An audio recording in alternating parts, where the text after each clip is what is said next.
Kindly note, if you intend to skip to any chapter, please click on the chapter's timecode in the description section.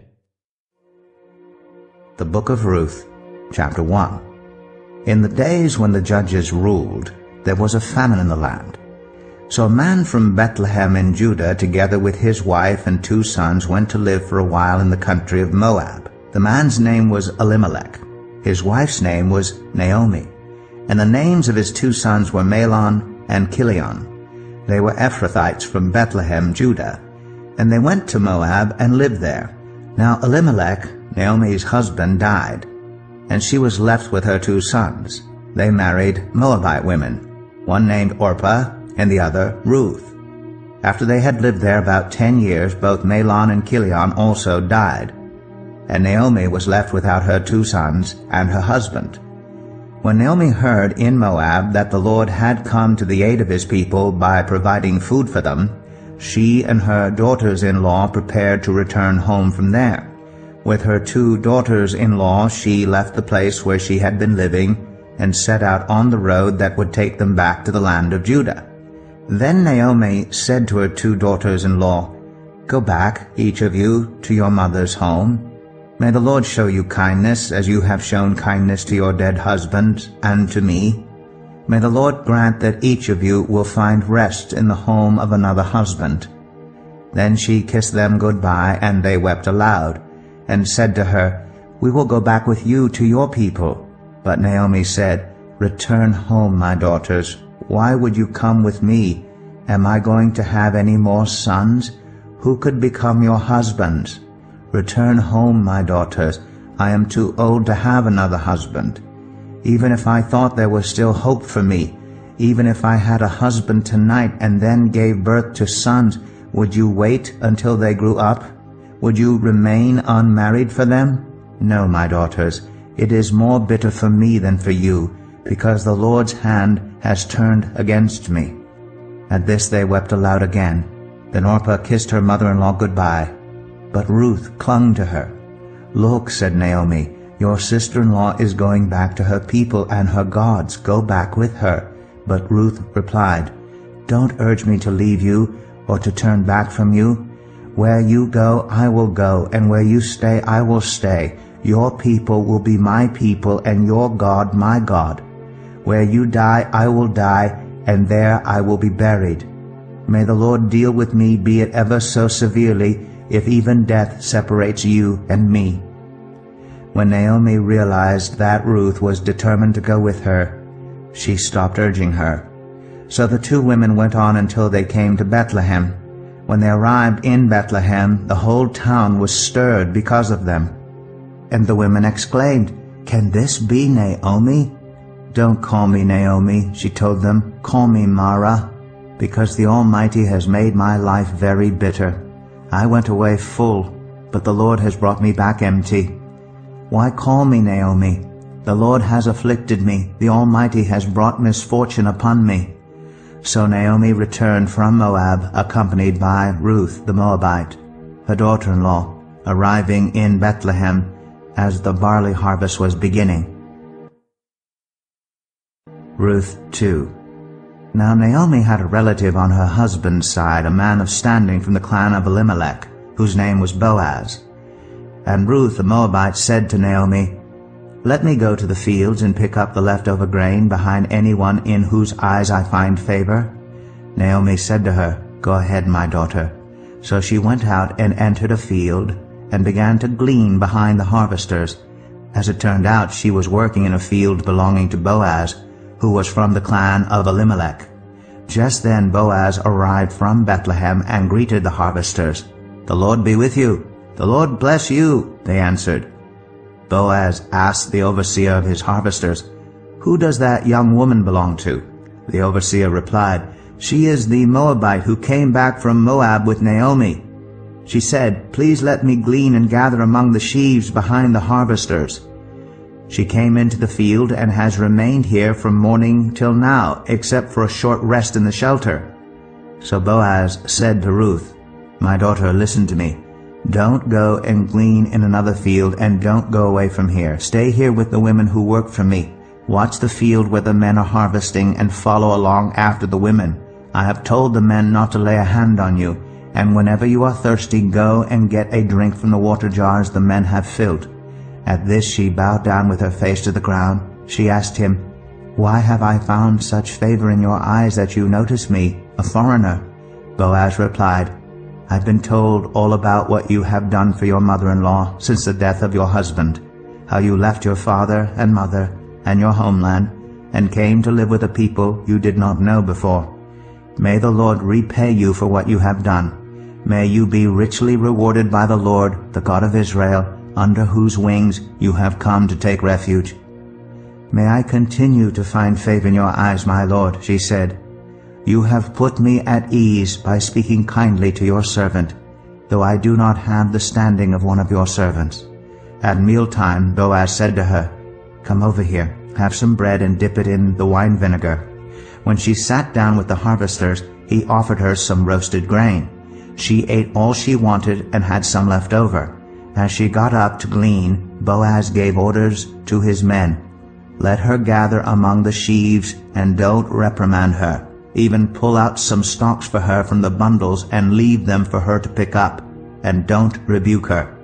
So Ruth gleaned in the field until evening. Then she threshed the barley she had gathered, and it amounted to about an ephah. She carried it back to town, and her mother-in-law saw how much she had gathered. Ruth also brought out and gave her what she had left over after she had eaten enough. Her mother-in-law asked her, "Where did you glean today? Where did you work? Blessed be the man who took notice of you." Then Ruth told her mother-in-law about the one at whose place she had been working. "The name of the man I worked with today is Boaz," she said. "The Lord bless him," Naomi said to her daughter-in-law. "He has not stopped showing his kindness to the living and the dead." She added, "That man is our close relative. He is one of our guardian redeemers."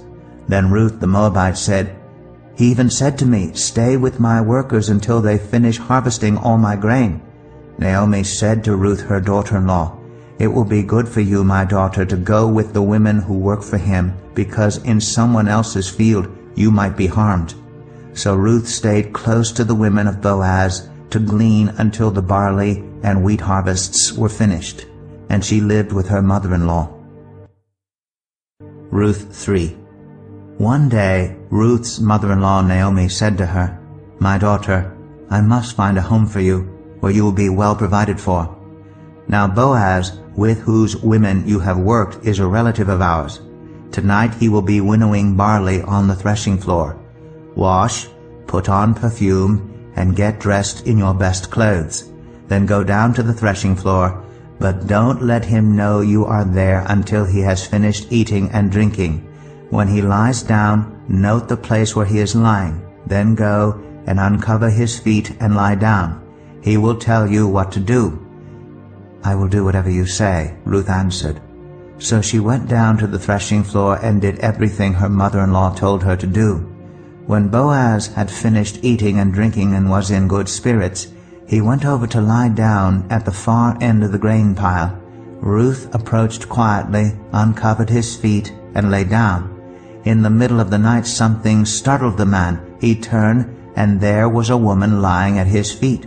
"Who are you?" he asked. "I am your servant Ruth," she said. "Spread the corner of your garment over me, since you are a guardian redeemer of our family." "The Lord bless you, my daughter," he replied.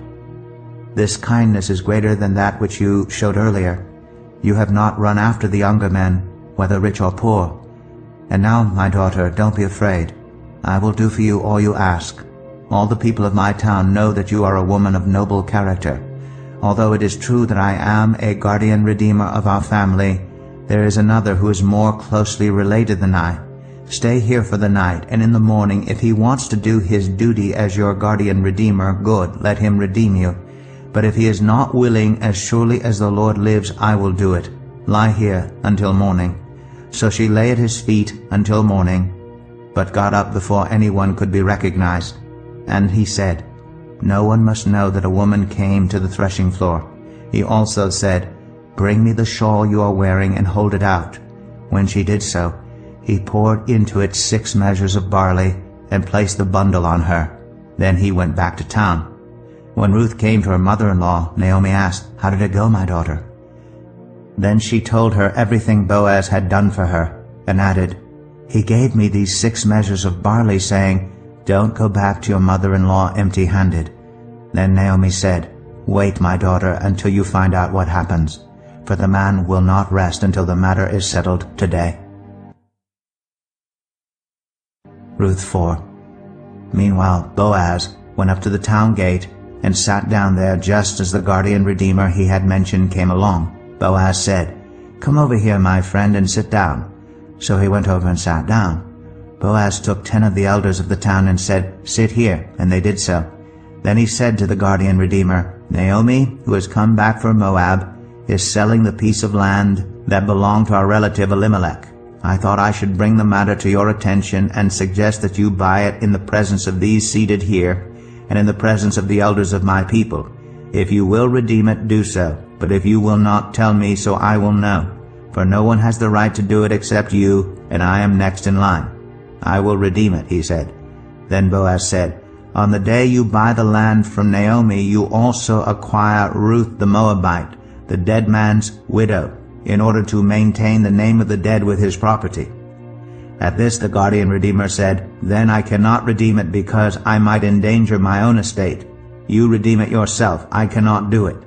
Now in earlier times in Israel, for the redemption and transfer of property to become final, one party took off his sandal and gave it to the other. This was the method of legalizing transactions in Israel. So the guardian redeemer said to Boaz, "Buy it yourself." And he removed his sandal. Then Boaz announced to the elders and all the people, "Today you are witnesses that I have bought from Naomi all the property of Elimelech, Kilion, and Mahlon. I have also acquired Ruth the Moabite, Mahlon's widow, as my wife, in order to maintain the name of the dead with his property, so that his name will not disappear from among his family or from his hometown. Today you are witnesses." Then the elders and all the people at the gate said, "We are witnesses. May the Lord make the woman who is coming into your home like Rachel and Leah, who together built up the family of Israel. May you have standing in Ephrathah and be famous in Bethlehem. Through the offspring the Lord gives you by this young woman, may your family be like that of Perez, whom Tamar bore to Judah." So Boaz took Ruth, and she became his wife. When he made love to her, the Lord enabled her to conceive, and she gave birth to a son. The women said to Naomi, "Praise be to the Lord, who this day has not left you without a guardian redeemer. May he become famous throughout Israel. He will renew your life and sustain you in your old age. For your daughter-in-law, who loves you and who is better to you than 7 sons, has given him birth." Then Naomi took the child in her arms and cared for him. The women living there said, "Naomi has a son," and they named him Obed. He was the father of Jesse, the father of David. This then is the family line of Perez. Perez was the father of Hezron, Hezron the father of Ram, Ram the father of Amminadab, Amminadab the father of Nahshon, Nahshon the father of Salmon, Salmon the father of Boaz, Boaz the father of Obed, Obed the father of Jesse, and Jesse the father of David.